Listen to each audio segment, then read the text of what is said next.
Setelah sebelumnya Presiden Joko Widodo menerima vaksin COVID-19 di Istana Negara Jakarta, kini giliran tenaga kesehatan yang disuntikkan vaksin COVID-19. Vaksinasi COVID-19 terhadap tenaga medis kali ini dilakukan di Rumah Sakit Cipto Mangunkusumo, Jakarta. Proses vaksinasi ini disaksikan langsung oleh Wakil Menteri Kesehatan Dante Saxono. Wamenkes menjadi orang pertama yang menerima vaksin COVID-19, kemudian baru disusul oleh para tenaga medis di RSCM. Sama seperti pelaksanaan vaksinasi sebelumnya, Wamenkes terlebih dahulu harus melakukan screening atau pengecekan kesehatan guna memastikan kondisinya dalam keadaan sehat. Setelah dinyatakan sehat dan layak, baru kemudian disuntik vaksin. Selain menerima vaksin, kehadiran Wamenkes ini sekaligus meninjau pelaksanaan penyuntikan vaksin COVID-19 kepada tenaga kesehatan di Rumah Sakit Cipto Mangunkusumo.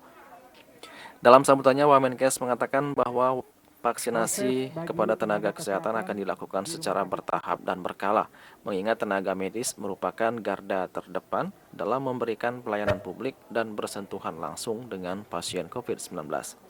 Kegiatan ini akan dilakukan secara bertahap, akan menggunakan beberapa strategi, dan hampir strategi semuanya sama di seluruh dunia, akan melakukan penyuntikan terlebih dahulu kepada tenaga kesehatan. Kenapa tenaga kesehatan? Karena tenaga kesehatan ini merupakan garda terdepan yang akan melayani pasien-pasien COVID-19.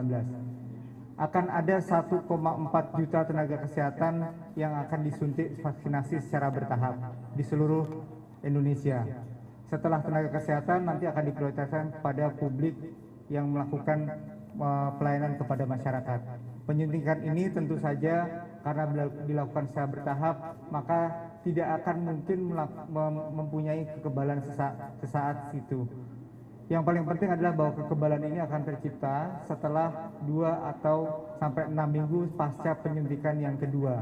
Karena itu walaupun sudah disuntik, maka para masyarakat dan tokoh publik tersebut tetap harus serta tenaga medis tetap harus melaksanakan protokol medis dan protokol kesehatan.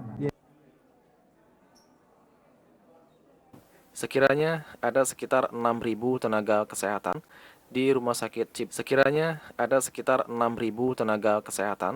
di Rumah Sakit Cipto Mangunkusumo yang akan menerima suntikan vaksin secara berkala. Namun begitu, pada hari ini hanya 25 tenaga kesehatan yang akan divaksinasi. Dirut RSCM Lisdina Liastuti menjelaskan, setelah proses vaksinasi tahap awal ini, vaksinasi terhadap tenaga kesehatan di RSCM selanjutnya akan dilakukan secara berkala, di mana akan dilakukan vaksinasi sebanyak 275 tenaga kesehatan setiap harinya.